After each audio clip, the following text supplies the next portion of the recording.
All right, so this video is based on a sketch that a person left in the comment section about a robot that goes to a job interview. Bebop the robot gets hired. And in this, he talks about the just plain bizarre tactics in the workplace to get people to take jobs that aren't one job. They're a multitude of jobs. Like my job when I started was very different than what it is right now. Right now, I'm a full blown manager of an entire office and responsible for so many things that sometimes I don't even know what I'm responsible for. The other day, when I was getting my first write up with HR, because I didn't know that something was going on, my boss kept repeating the fact that, oh, you've been told, you should have known, and words like that. And you're just like, okay, I started out doing this job over here, and somehow I got forced into doing all of these other jobs when they changed all of our titles or all of our job descriptions to other tasks as assigned. So let's get into this. Let's open with our monologue here. You ever notice how jobs don't even pretend to make sense anymore? You walk into an interview thinking you're applying for a real position, and the next thing you know, they're praising you for being a stooge. Not smart, not skilled, just blindly obedient. They don't care what you do as long as you do it quietly without asking for a raise and with just enough desperation to keep you from quitting. And the best part is they'll convince you it's a privilege just to be there. Because in the grand machine of capitalism, the only thing worse than being overworked and underpaid is being completely replaced. I talk about this in all of my videos. No one has financial stability, no one has job stability. Just yesterday, I heard that Meta sent out an email to their workers telling them the exact day that they're going to be laid off. As a person that was in that situation back in 2008, I remember what that felt like. They told me you have 6 months before you're laid off, and after that, you're going to get a small severance package. And I thought to myself, 6 months is way down the line. Well, it's not really that far down the line. It's only a few car payments away. And then when it comes to month seven, how are you supposed to pay your bills if you're being overworked into the ground during those 6 months? I've always said this before, but looking for work is a full time job. It's hard to do it when you already have to clock in at 8 to 5 p.m. every day. And I've said this to many people over the years. It's like, when are you supposed to squeeze in your job interviews? And they don't care. It's not until you lose your job or quit your job that you finally have the time to look for another job. And this is exactly what happened when the store I worked at when I was working in retail, it closed down. And finally, after that store closed down, and I had time to actually dedicate myself to looking to a job, and that's when I finally found a job. And it was sad that it has to be this way, but when the job market is so competitive out there, and I think I said this in a video last week, I was watching something on YouTube, and they came out and said, when you post your resume to a job, the likelihood of you getting that job is 3%. And I'm going to throw this out there again because it's very relevant. Many of you will spend your entire lives looking for a good job and will never find it. You're just going to be fired from one McDonald's after another until you realize that this is a joke.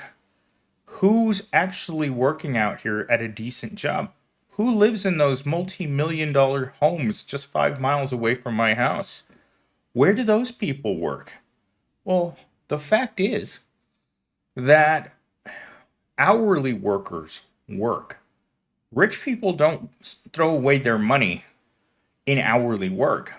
They invest their money. They make their money work. They don't need hourly jobs. Hourly jobs are purely to keep people under control. Hourly jobs were never designed for you to amount to anything.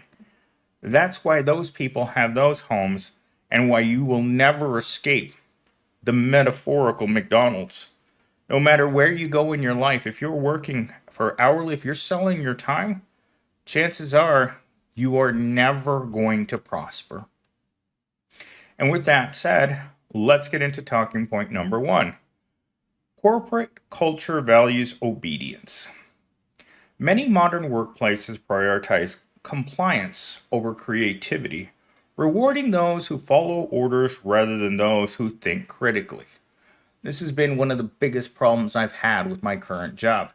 Is I look around and I see all the problems and I don't keep my mouth shut. That's been a big problem for me. The people around me will sit there and deny and claim everything is correct, everything's fine. But the reality is that 10 minutes later, the network doesn't work for half the corporation. Their computers aren't working. Their network connections aren't working. Software's down. There's an outage over here. There's problems everywhere. But when you are the person that's responsible for that entire area, it looks bad in front of the people that control your position. So obviously, all day long, you have to keep telling those people that everything's great. And when those people hear from the actual people experiencing how things are not great, they ignore it. Because when asked, they're just going to say everything's fine. And the reason they do that is because they want to keep their jobs. And there's a lot of incompetent people out there keeping their jobs by just continually saying that there's no problem. And those people do not like anyone that doesn't have blind obedience to a lack of truth. Because that's the only way that the machine keeps going. Sure, the workers are miserable. They're ugly. They're poor. You look at their clothes. You look at their faces. The workers aren't doing well.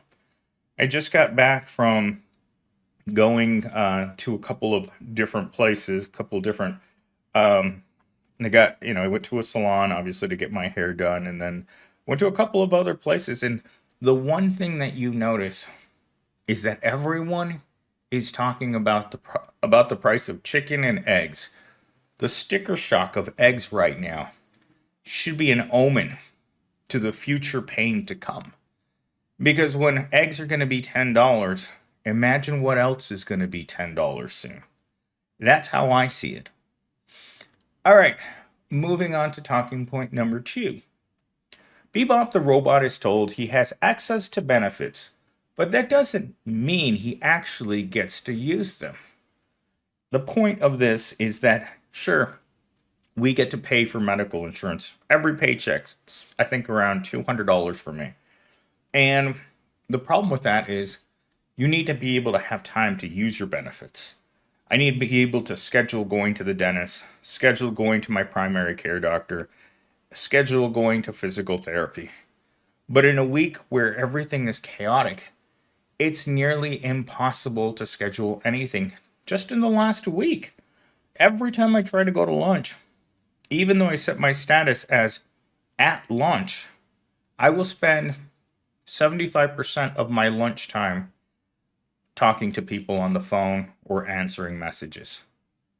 And no matter how many times I try to leave, it's just impossible.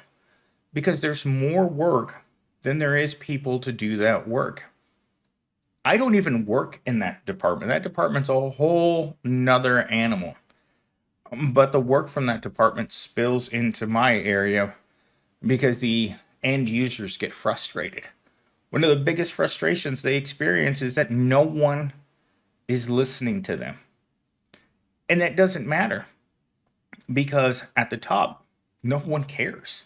At the end of the week, as long as everything gets done, that's all that matters. But when it comes to asking for PTO or asking for some sick time, when I worked at Insight, and this is the worst example I have, you could call in sick at this job, I call it job with air quotes. 3 hours later, your boss would call you up And this happened every single time that you would call out sick. Hey, can you please come in at noon? And you're like, what's the point of having sick days if I can't take sick days? And they're like, no, we really need you to be here at noon. And I'm like, I called out sick. I didn't call out sick because I I wanted to come to work that day, but they would insist on you coming to work.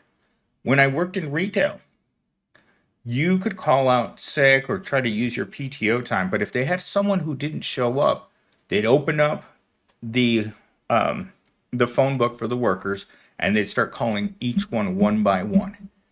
And if you chose not to answer that phone call, the next time your manager saw you, they'd ask you, where were you?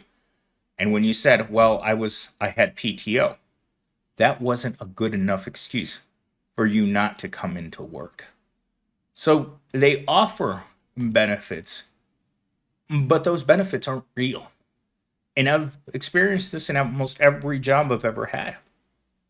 Talking point 3 is divided up into 3 subsections. For some reason, this particular one had very, very good talking points. So we're going to go through each one of them here.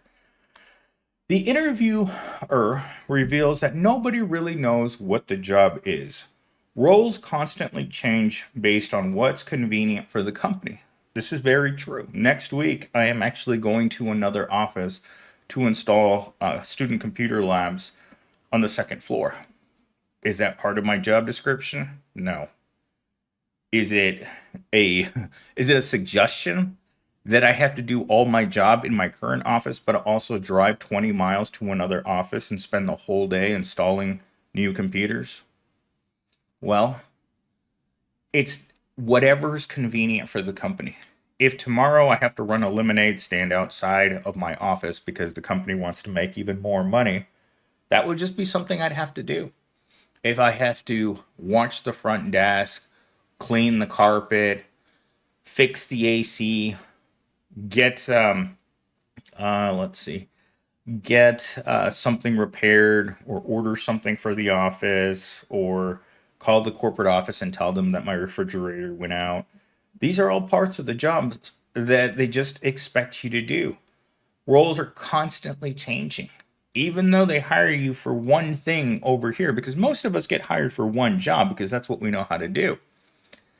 But corporations have gotten the mentality of, well, everyone can be a janitor. Everyone can work security. And anyone that they need to do anything at any given time should be a team player and want to help out. That to me is ridiculous. Our next bullet point here is, in many workplaces, employees are expected to be flexible, which often means taking on extra responsibilities without extra pay.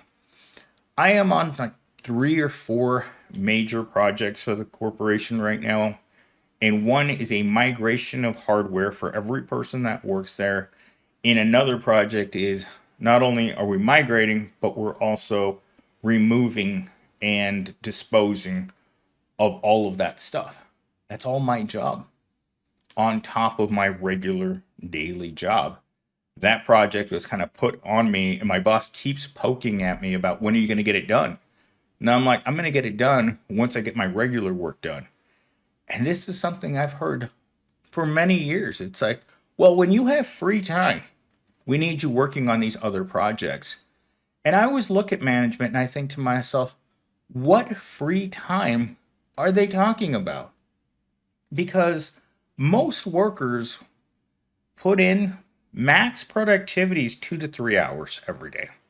After that, after they come back from lunch, it's kind of just staring at the clock until you go home. Unless someone directly asks you to do something, most workers go into what I call sleep mode. They're done working, they're stressed out, they're burnt out, and they're completely demoralized by their paychecks. You really think you're going to get any more out of that worker?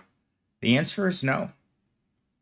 I think that if they really wanted to track the workers, they would put a performance band around your neck so that the second that your heart rate dropped below a certain amount, you would get an electric shock to remind you that you still have 1 minute left of work and you need to be giving it 150% effort at 4:59. That's the way they see it. And if you're not, well, guess what? You're not a team player. Our final bullet point today is the unpredictability of the modern jobs make it difficult for workers to plan their future, reinforcing economic insecurity. I think the best way to describe this is a person that's not making enough at their first job, but unpredictable schedules make it nearly impossible for you to have a second job. And we'll take my Friday from last week. Instead of getting to go home at 5 o'clock, I got a phone call that we had an emergency computer that was out there teeming with disease. Well, guess what? That means I'm going to have to stay late. That also means I'm going to have to work on Saturday. Now, if I had another job to get to at 6 o'clock, I was going to have to call that job and say, I'm sorry, I can't come in because my first job needs me to stay late. Also, I can't come in tomorrow because my job needs me to come in on Saturday. That flexibility and unpredictability from the corporation is what makes it nearly impossible for people to schedule other jobs.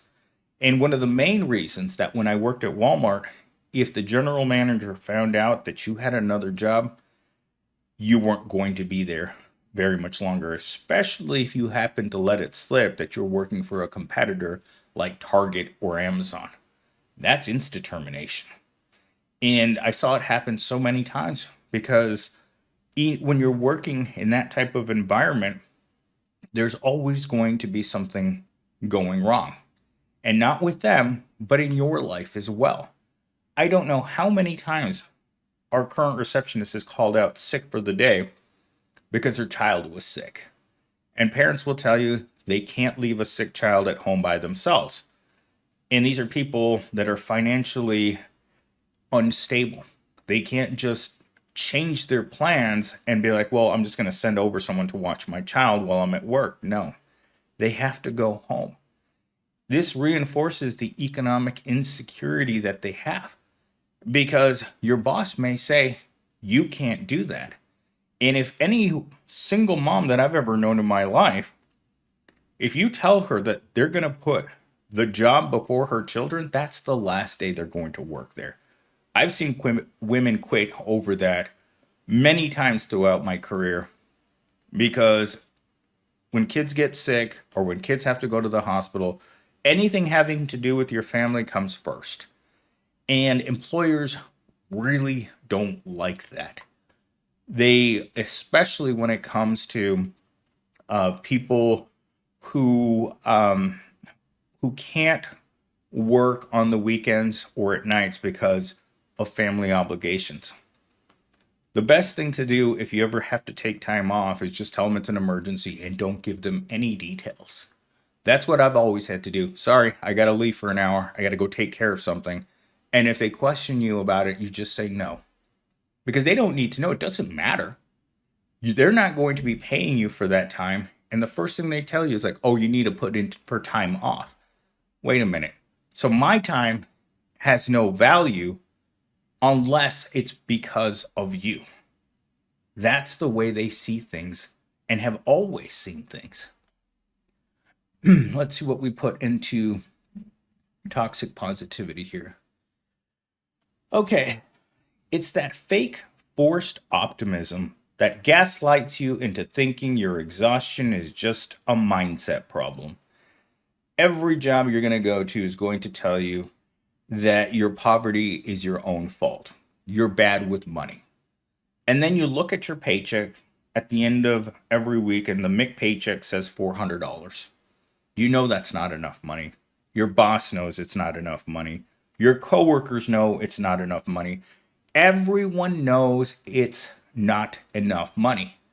But forcing you to be optimistic about your circumstances is something corporate America has to do. They have to gaslight you into believing that it's not the pay. It's you have an attitude problem.